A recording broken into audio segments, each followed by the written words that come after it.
We're rolling. So, a bit later than normal. Normally I'll be doing this on a Monday, but we're doing it on a Wednesday today. So I'm going to go live and have a little look at trades and also look at trades and markets that are relevant to us in our trading room. So let's get the screen up here and let's start with oil. So you should be able to see a chart of oil.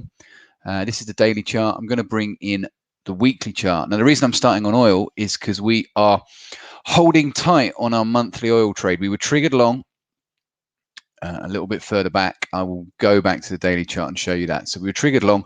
You can see that we've got this longer term trend line that price is reacting to here. It's also hovering around the $60 a barrel mark just here. So currently with this trade, and the reason I want to bring this up is there's really a psychological thing going on here. It's all well and good traders talking about running trades and holding trades, but at the moment we're in this trade. We were triggered in on the 2nd just here. So at the moment with this trade, we're sitting around we've got up to a 7-to-1 in terms of risk to reward. So in terms of the actual movement of the price, we got to a 7-to-1, but based on the strategy, we've locked in 5-to-1. So the majority of us as a collective, because it's not just me that's trading this, there's other guys within TSC that are doing this as well. We're locked in at 5-to-1. So it's a lovely trade because you're guaranteed 5-to-1 what you risked on the trade. You're not going to lose. You're locked in, but you still got to maintain discipline. It would be tempting. There is technical reasons to get out, but this is where the data on this strategy and the 20 years worth of testing and 5 years of trading this override my discretion or my technical consideration or any kind of reason to get out here. So yes, I might see that and go, that's a logical place to get out, and I could get out and bank 6.5-to-1 instead of the 5. This strategy is tested a specific way. So I'm sitting in this trade. So currently, yeah, it's a nice position.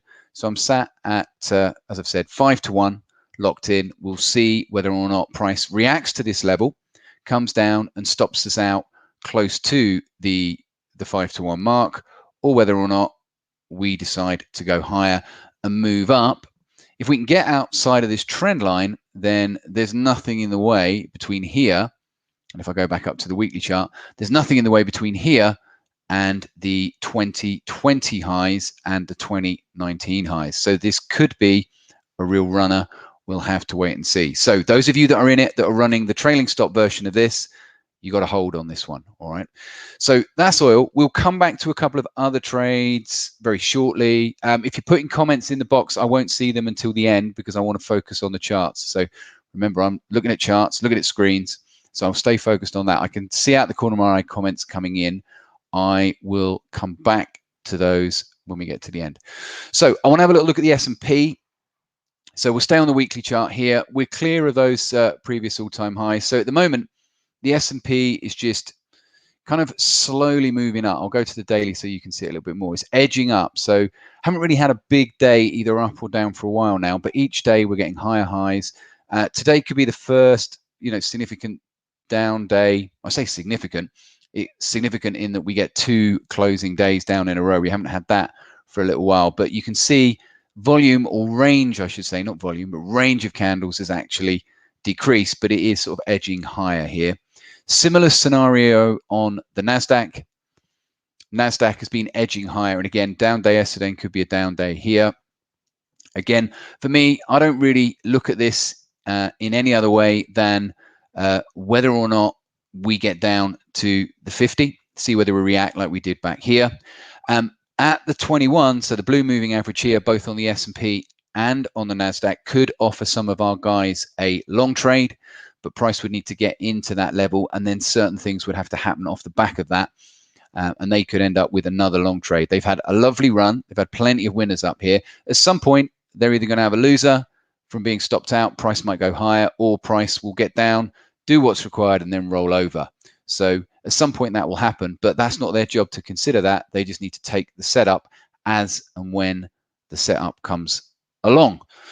So S&P, yeah, not a lot else to say there. Clear new highs, possible trade at the 21 moving average. Same on the NASDAQ as well. Possible trade at the 21 moving average if price reaches those levels there. DAX, going to have a little look at the DAX. DAX is really sideways at the moment. These were the previous all-time highs. It nicked above them, went below them, and has been fairly sideways here. Now, I know our day traders who trade the DAX have had some good days, but in terms of any swing trades, we had a possible reversal set up here that ended up being a loser. That's all good, but nothing else for us now until price would essentially get below any form of trend line here. So we wouldn't consider any reversals. We wouldn't consider a pullback to trade long at the 21 because price has not made a new high. So let's scenario plan here. If price went up, made a new high, then we would consider further pullbacks, but it would need to make the new high for us to do that. And it hasn't done that. So there's no trade pullback here. So even if it does pull back and go up, you don't feel like you've missed out because it didn't meet the criteria. If price was to go up, go sideways, do whatever, if we break that trend line and we need to be below those previous lows, so if we come down from where we are here and move further down, then there could be some short opportunities in here if certain criteria are met. I'm not going to talk about oil because we've already talked about oil. Silver, we're just going to have a quick look at silver, see what that's been doing. So again, very sideways. We spiked up and got a retest of the 2020 highs. You can see that there. If I go up the time frames, go up to the weekly, you can see that there. So I've got a retest of those highs, potential divergence, but price has not really done anything since then. If I zoom up to the monthly, just to give you a perspective, silver's still got plenty of room in the tank to the upside if that was to occur. Still plenty of room compared to where it's been. But yeah, fairly sideways at the moment. Gold, again, very sideways, not really done a lot for most of 2021, being fairly sideways. It's fairly sideways since August. Had that big rally up end of last year and hasn't done a huge amount, just drifted down. Had a retest of, had a test of the 50, pushed up, didn't get new highs, and again, looking to a test here. If we get below these lows, so if we retest these lows, if we bounce or get below them on a second bounce, then I would be looking, really in that case, I would be looking quite a bit further down off that weekly chart. Next area of support is down here, and you've got the weekly 200. That would drift up, but yeah, that's the next area of support. So maybe the 1500 mark around this area here if we were to break that. So we could see for us some swing trade short opportunities if gold was to get below these lows. It's too close to them right now, but if it was to get below these lows, then we could see some pullback opportunities on daily and 4-hour timeframes there. If I go and have a little look at euro, so let's go and have a little look at euro. So euro, now this is interesting. I'm going to go down to the daily. We just missed out on a short trade on euro, us as swing traders. You'll see here that I was looking for price to pull back and the required level, and we were discussing this one potentially as whether we would get in a little bit early because of where the 50 moving average was, but I literally missed my entry by a couple of points yesterday, and price is heading in the direction we want. But that's just trading. That's the way you've got to look at it. So yeah, didn't quite get the setup we wanted, which was at this point here, slightly higher time frame moving average we were looking for. So a weekly 5 high we were looking for there. Didn't get it. Target would have been these lows. So that's just the way it goes.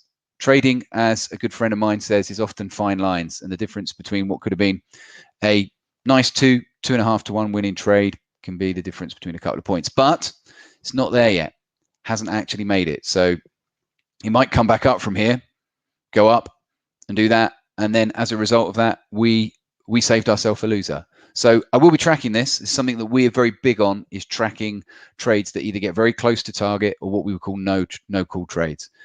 So we will be tracking that one. So euro, for me, I would be looking now for euro to test these short-term lows. If we go up a little bit higher and look at it regardless of whether or not we were looking at it from a trade point of view, still think euro could go higher.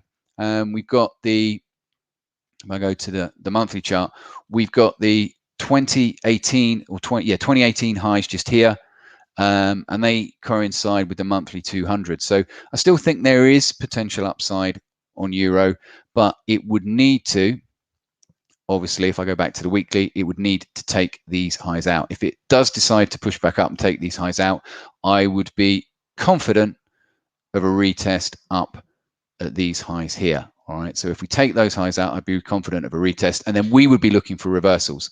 So our trend line break setup just missed out there, but we have had a couple of other trades, and I'm going to show you those in a second.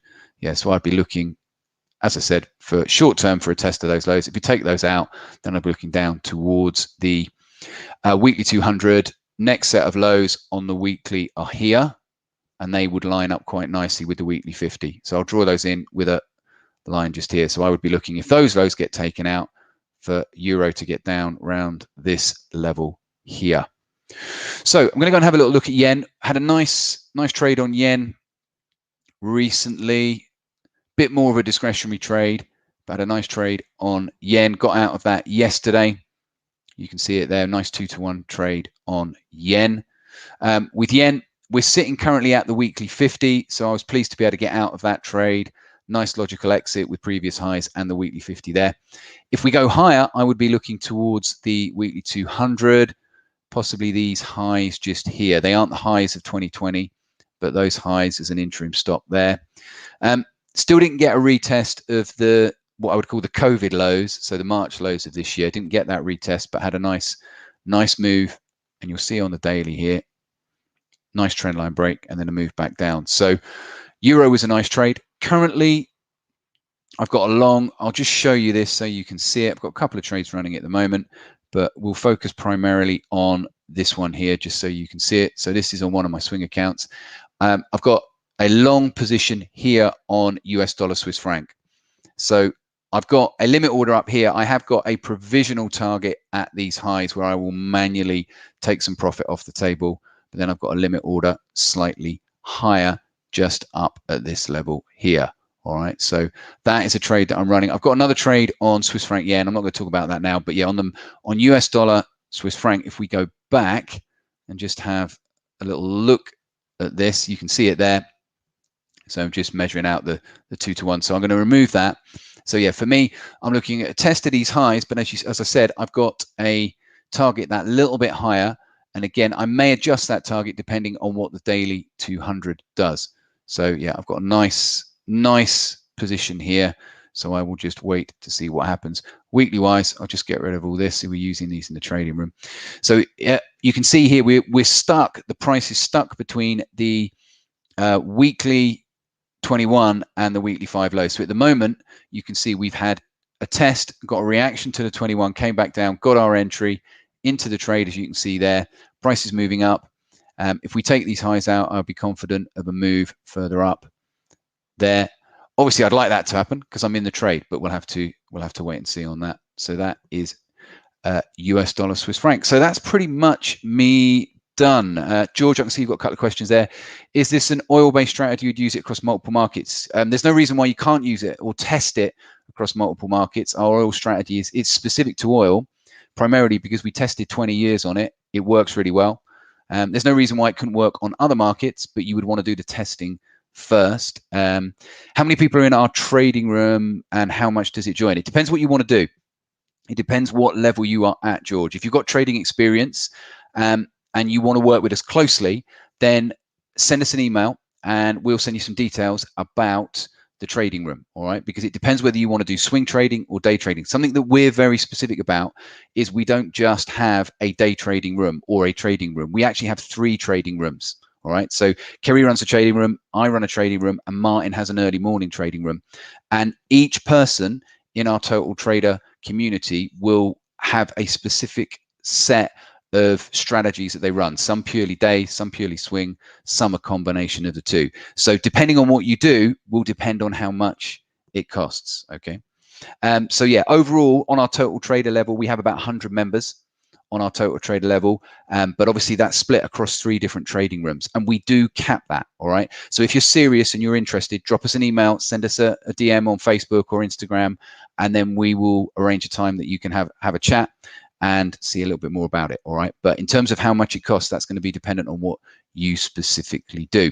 We don't actually have anything open until March. All right. Because we've just taken in a load of people off our Kickstart. If you are interested in doing our Kickstart, and we suggest that most of our members do the Kickstart first, even if they've got trading experience, because usually if somebody's coming to us for help, it's because they've either got too much information, they've tried too many different things, they're not clearer, or they're making a load of mistakes, or have got a load of bad habits. So even if you've traded before, our 28-day Kickstart is a really good place to start. And that's the same for people who have never traded. All right. So we're running one of those in about 2 weeks in March. Okay. So if that's something you're interested in, you can see that by going to the site. So if you are a free member, all the information about the Kickstart is there. It's £197 plus VAT for 28 days. You get access to myself, you get access to Kerry, and we go through each of our 4 pillars. So basically for about 50 quid a week, you get live sessions with us and access to us. So that is a really good place to start. All right. So if you're not a member, just go to Trader Support Club, click on any of the Start Right Now buttons that you see on the screen, and that will give you free membership access, and all the information is there for you. All right. So that will really help. Hope that answers your question. Good. Okay, guys. I will be back with another one of these on Monday. We'll see where the oil trade is and see if we've been triggered into any others. I've got a couple of other things that I want to discuss as well. So I will be back with some other Facebook Lives. They won't always be on StreamYard. All right. Good. I will catch up with you very soon. Oh, you've left another question, George. Hang on. Is your end goal to do this full time? Would it be typical trading? Yes. Well, it depends on. Full time will depend on a lot of things. Will depend on how much money you've got, will depend on returns that you can achieve. So it may be that you have to look at capital growth for 3, 4, 5 years to be able to get your account to a size where a realistic return would give you what you need to trade full time. Does that make sense, George? So everybody is different. I always get asked this, how long would it take me to get to full time? Well, I need to know how much money you've got, how much money you're planning to trade with. And it might be that you have to swing trade alongside your job for 2, 3, 4, 5 years, and then you can go full time. We've got a guy that's literally just going full time, but he did it through swing trading, but he was able to save money along the route as well as add money to his account. Does that make sense? So it's really important. Again, it's a bespoke thing. This is why training companies that say we can get you full time in a period of a year may or may not be true, but it's dependent on the student. There's also other avenues, like you can get funded accounts. Okay, so some of our guys have gone through that process, but again, too many traders approach that incorrectly. So there's lots there. All right. So try and keep these questions for when we do a Q&A for the Friday. All right, or send them in, and then we can give you a bespoke answer. All right, great stuff, guys. I hope that was useful. Great to see so many of you here. Thanks for your time. Give us a like, give us a share, and I'll catch up with you soon. Take care.